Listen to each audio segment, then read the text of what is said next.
While retiring can be a great reward after years of hard work, it can also be a trigger for depression, from losing a sense of routine to worrying about running out of money.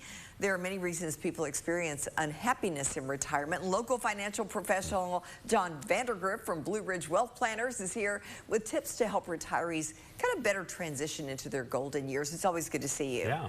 So let's talk about why retirement can be depressing for some people. Well, and like we were talking about beforehand, so many people are so eager to quit their jobs, quit the rat race, the 9 to 5, that they think more about what they're retiring from than what they're retiring into.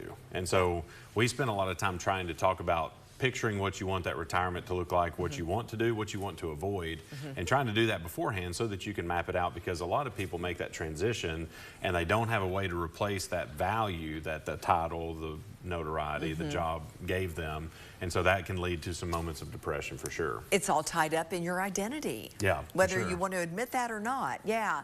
What can retirees do to avoid some of these common struggles then? What are some things, because I know you need a reality check first of all. Yeah. Well, and I think, you know, one of the things that we talk about with people as they're trying to fill that time is making sure that they are taking some of the things that are unique to them and passing it down to the next generations. Because, you know, sometimes as you go through your work history or your work career, your skills can decline, but your wisdom peaks. So like as you get into retirement, you have skills that you can offer people that nobody else can teach in a college. It's just life trades that you can pass down that can still replace some of that value loss, you know, as we talked about, but still allow you to be a contributing factor and have a lot of that internal motivation and self-worth that really starts to build there. So I think finding a place, and you can do that through volunteering, giving back, you know, just trying to find things that are constructive uses of your time is really important. Mentoring, that kind of thing. That's a really great way to put that.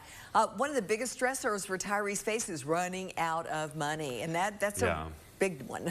Well, and I think a lot of it has to do with just a lot of people don't know what it takes to retire today, because you've spent years pumping money into a 401k, but then you're like, is this enough? Is this anywhere close? How do I turn this into an income stream? How do you know if it's enough? Well, I mean, sitting down with somebody and walking through, because, you know, a lot of times it's not the amount of money that you have, it's what you need from it. It's really important. So kind of sitting down and determining what is that budget, what do we actually need, you know, are we in debt, or can we choose what our lifestyle is, and then see what kind of drain that is from the money you've put away, and how you may need to position that to maximize it more than anything else. And make sure you can get what you want. You know, go out and do the things you want to do.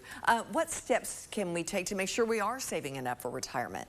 Yeah, so I mean, looking at your budget is always a good thing, just so that you're in a position to understand what it takes. But retiring gradually, sometimes we have people that practice retirement where they try to live, even though they're still making their wages, on what they think their retirement lifestyle is, just to see if they can. Yeah, because a lot of times we have higher expectations of what we can actually do than reality. So creating a new schedule, trying to get into that, you know, where maybe if you're retiring gradually, you've got some part-time work where you can make some days and try to fill that. I always tell people, when you get into retirement, get good at telling people no, because they think, oh, you know, if Lori retires, she's got all this time that she can do all the things that I don't have time to. You want to make sure that you fill your schedule with things that you want to do. And tell people, I'm sorry, I'll be in Greece for 3 months. That's right. Wishful thinking. All right. Thank you so much. Always good to see you. Don?